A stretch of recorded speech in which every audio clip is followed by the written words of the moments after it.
Here we are. Morning, 22nd. So January 22nd, 2017.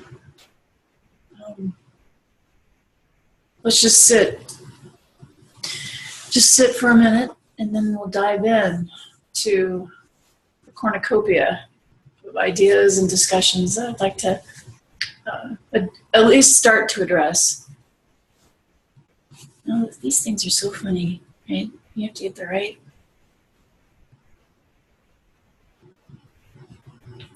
Where's the garçon? Where's my pool boy now? Okay. Just have to work with that, guys, right there.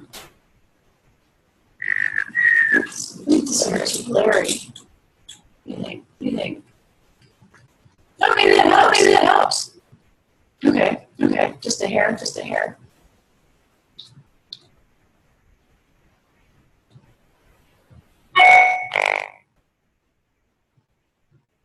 So go ahead and salute yourself this morning and all the things that helped you get here. The food, other people's talents, your will, God's will, breath.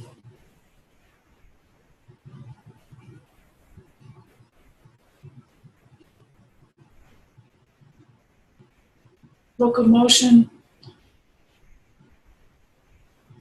the silent functioning of your cells and body, or the cells that make up your body.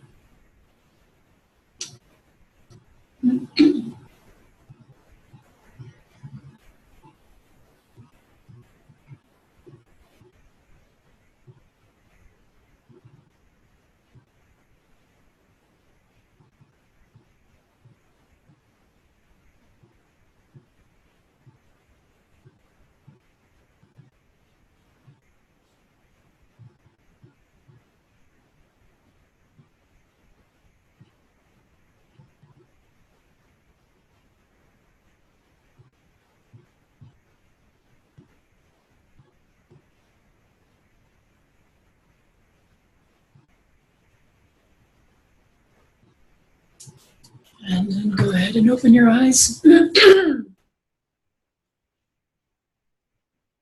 Interesting phrase, open your eyes. It's kind of shapes what I'd like to talk about this morning. So, here we have a mimosa happening. Well, it's my version, which is grapefruit juice, being a desert rat. Cheers. Here's to God. Thank you, Lord. I didn't remember I told you we put down, Vino was sitting by the pool for the last 3 weeks. So I had my first champies, Friday with saluting, come on now, saluting the American transition of power, which is, regardless of how you feel, pretty amazing. So we continue the salute, perhaps. Anywho, let's begin. And actually, it's not Starbucks. It's Bustelo, which is excellent coffee from our Latino friends. Cafe Bustelo, love that stuff. Okay, so I want to talk about, which is connected to the election in some ways, in some regards. In other words, it's just life. This paradox, I alluded to it last weekend, and we'll pick up on it. Understanding is one thing, but then accepting, right, which is a big word you hear and perhaps not fully explored. But this idea of acceptance is quite profound. I see and hear often some confusion around it being acquiescing or passive or pussified. There's a favorite word for the moment, pussy. So funny. People, we're all insane. It's not. This acceptance of the paradox is a very courageous, heroic state of engagement at the level that I'm talking about, and therefore the masters, the shoulders that I'm standing on, are talking about.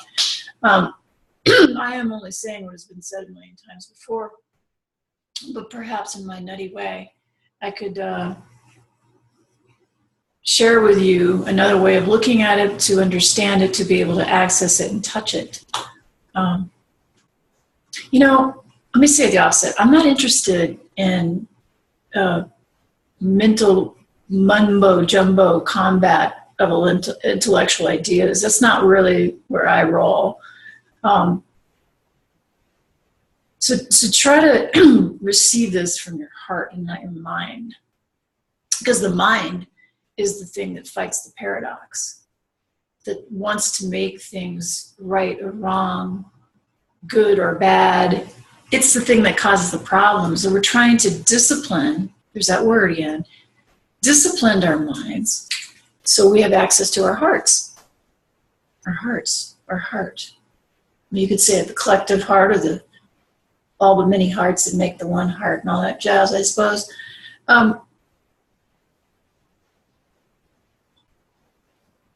So I'm picking the avenue of karma yoga, which is the yoga of action. In other words, thank you for Vedanta's friends. I'm doing it through Swami Vivekananda's sort of take, a reflection, I should say. The idea of this particular yoga is around offering and worshiping and using spiritual discipline through the avenue of work, which means action.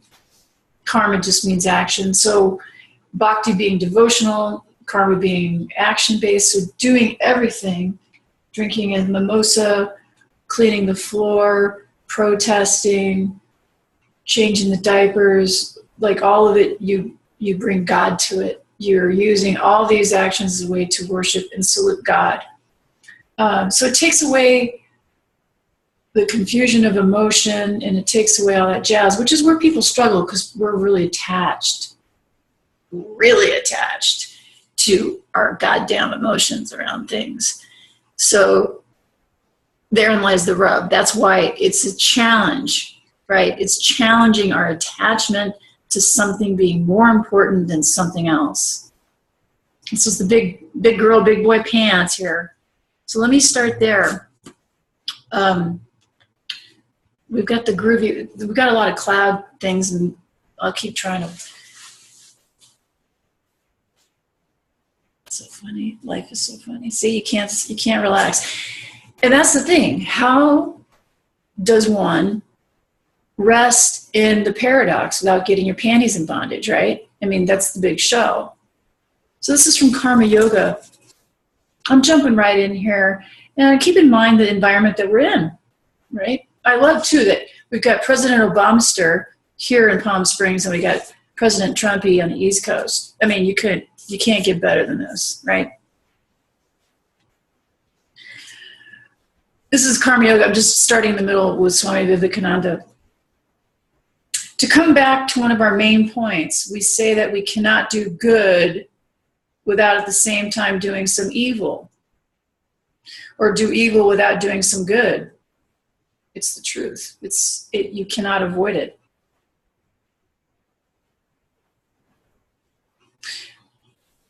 Unselfishness is God. One may live on a throne in a golden palace and be perfectly unselfish, and then he is in God. Another may live in a hut and wear rags and have nothing in the world, yet if he is selfish, he is intensely merged in the world. Should have read that first. Then I'll read what I just read. To come back to one of our main points, we say that we cannot do good without at the same time doing some evil, or do evil without doing some good. Knowing this, how can we work? And he goes on to talk about the Jains, which is an extreme sect of Hinduism, which were like, he speaks, there have been therefore sects in this world who have been in an astoundingly preposterous way preached slow suicide as the only means to get out of the world, because if a man lives, he has to kill poor little animals and plants, or do injury, or do something to someone. So according to them, the only way out of the world is to die. The Jains have preached this doctrine at their highest ideal. This teaching seems to be very logical, but the true solution is found in the Gita. It is the theory of non-attachment. To be attached to nothing while doing our work of life. Know that you are separated entirely from the world, though you are in the world, and that whatever you may be doing in it, you are not doing that for your own sake. Any action that you do for yourself will bring its effect to bear upon you. But this brings me to my other theme for today, which things aren't what they appear, because so much of what motivates us is not true, or is distorted, or is diluted, or is coming from some level of denial, or some proposed selfless indignation that rides on the wings of, justified rage. There's so many ways that we delude ourselves. So the invitation is to really get into this sort of like rugged, ruthless. Thank you. There's our Tibetan friends. Ruthless honesty with oneself.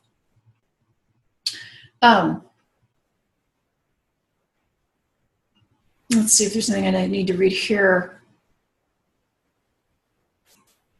I love it. If the world is created for us, we are also created for the world. That the world is created for our enjoyment is the most wicked idea that holds us down. Can you just please take that in? That just blows out a lot of crap, doesn't it? This is Vivekananda, babies. If the world is created for us, we are also created for the world. That this world is created for our enjoyment is the most wicked idea that holds us down. The world is not for our sake. Millions pass out of it every year. The world does not feel it. Millions of others are supplied in their place. Just as much as the world is for us, so we are also for the world. To work properly, therefore, you must first give up the idea of attachment. Secondly, do not mix in the fray. Hold yourself as a witness and go on working. And he goes on to refer to Ramakrishna, his teacher, our teacher, the teacher.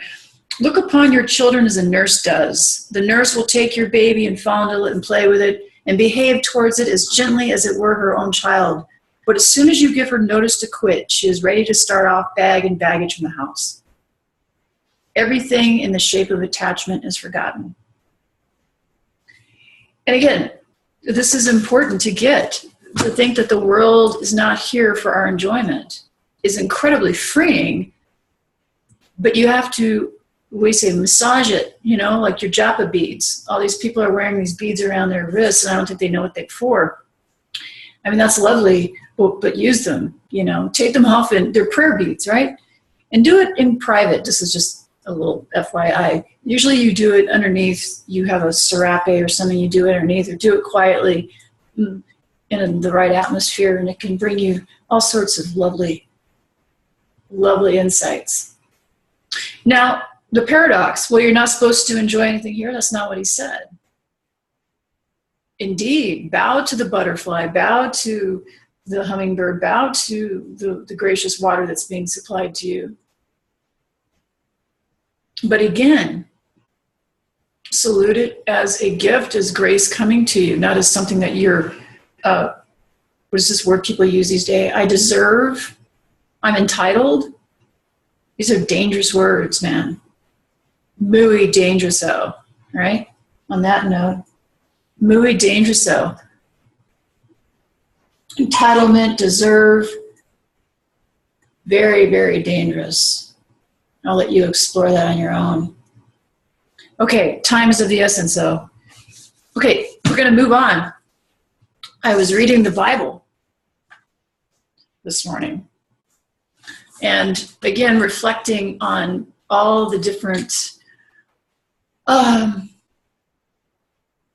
ways that the masters have tried to talk about this paradox, that things aren't what they appear, and don't look to be comfortable, and rest in that truth. Sit by the lake, take a walk in Central Park, all groovy. But when there's an earthquake or something else happens or something doesn't go according to plan, right? Or your policy wasn't passed, or that policy was passed, or that guy left you, or that chick came, or that chick went and banged your best friend, like whatever it all is, like you're able to deal with it because you see the world for what it is. This is to inspire you, man. It's like, do you want your freedom? This is the ongoing neon light, right? In all our chats and discussions, whether in this forum or privately with me or in classes or anything. And I trust within your own repartee with yourself. Repartee? Repartee? I haven't said repartee. I don't know when was the last time I said repartee. St. Luke, verse 51. Here's JC. Take this in.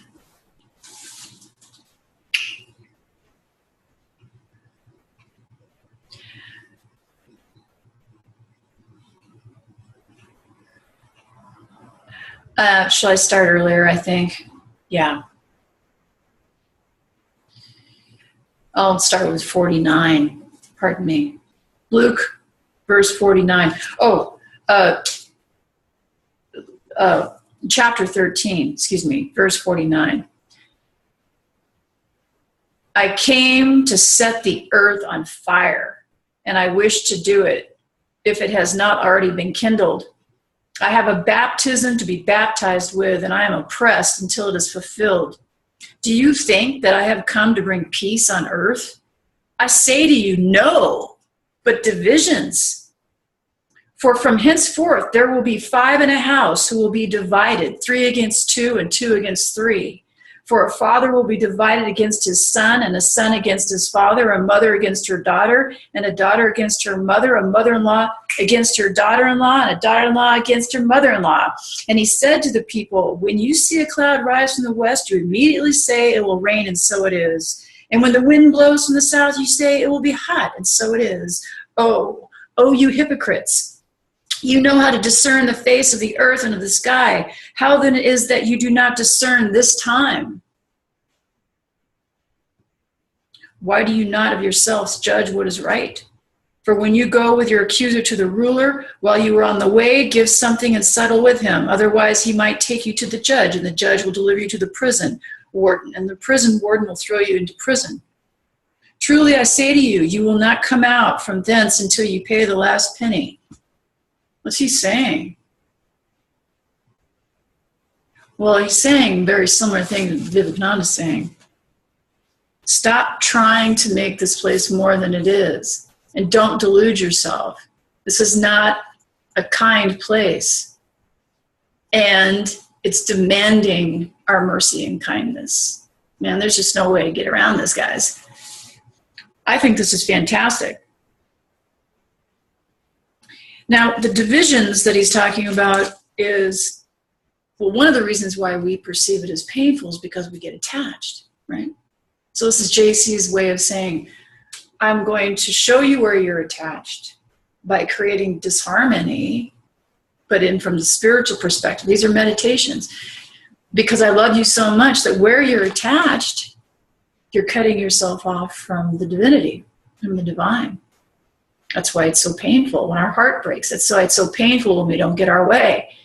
If you can actually move, there's so many wonderful gospel songs and so many chants around this and so many poems from all our mystic friends. It's a 35-degree step to the right, if you will. Just choosing right because that's just where my hand is. From seeing it as against you, then seeing life as for you. That anything's happening to you, the more crazy, the more scary is for you. No matter if it's minute or big. And that the lovely things that happen are for you. It's a merciful energy we're talking about. But the more you're committed to freedom, the more this makes sense. Aaron, go pay attention day in, day out. Some of you know I have a theater background. As a matter of fact, I'm getting the theater bug again. I'm getting ready to teach a retreat. Oh, I hope. So I need some more people to sign up. Acting writing retreat here at Aloha for 3 days. A blowout using acting and writing to really confront these things that you don't want to confront in a really rad way. It's kind of like my exorcism class mixed with sort of a writing, acting, workshop mixed in. So really going in and coming out with some goodies. That being said, I'm reading from The Empty Space by Peter Brook, which is one of my all-time favorite directors. He's a fantastic director from England. And he's speaking, this is a book on the 4 different kinds of theater. It's sort of a philosophical, but this is the holy theater. And I wanted to end with this because I thought it was a brilliant way to take an idea of theater and use it in your own life. This is his chapter of the Holy Theater, and he's speaking about Jerzy Grotowski, who was this magnificent theater director and philosopher, if you will. He's from Poland, and it was last century.